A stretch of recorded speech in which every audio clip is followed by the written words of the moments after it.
Yo, family, working out every day because you might as well be fit and healthy in the misery. Just a few things. The only thing that white supremacy or white inferiority fears is loss of life and loss of finance. So you see that boycott on July the 7th? Do that boycott, blackout day or whatever you want to call it.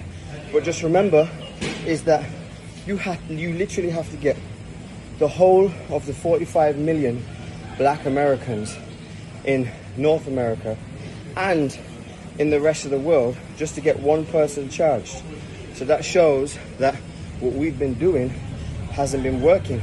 If you look at the Black Panthers, if you look at the Move 9 organization, if you look at the UNIA, which Marcus Garvey started, then you'll see that they feared that enough to create an initiative or an agenda called COINTELPRO, started by J. Edgar Hoover, who actually infiltrated the Garveyite movement.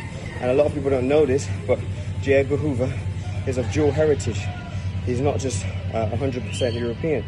Anyway, I digress. So what the White Panthers did, which were the white organization that aligned themselves with the Black Panthers, is they went into the Pentagon and they liberated the COINTELPRO documents. And what was it said on the COINTELPRO documents? Well, there was three main objectives. The three main objectives was to kill or destroy the rise of a black messiah, Malcolm X, Martin Luther King, Fred Hampton, etc., etc., Assata Shakur.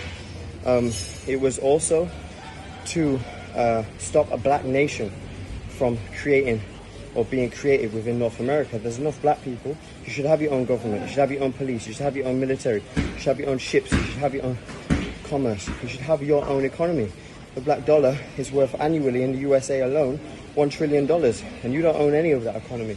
And also, one of its main objectives was to stop Africans or Afro-Americans connecting with Africans on the continent, namely South Africa, because of how much gold was being taken out of South Africa by the United States. So when you look at whatever it is they're trying to do, make sure that you do the opposite of whatever it is they're trying to do.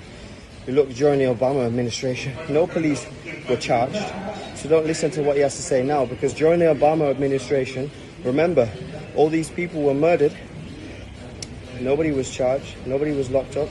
Some people got fired, but nobody was arrested and tried and given a life sentence for taking away one of our lives. George Zimmerman is still walking around, and he's a celebrity, and he's a millionaire. He sold the gun that he bought to kill Trayvon, which was like $400. He sold it for $250,000. So this is the beast that you're dealing with. And it's like Malcolm X said, by any means necessary. You better realize that fighting back is not violence, it's self-defense. If you don't fight back, that's suicide. So shout out to all the people who are out there making a stand, but you also have to be angry enough to organize. You need your own political party. The Democrats trick you, the Republicans trick you, and they ain't gonna do nothing good for you. They haven't done anything good for you now.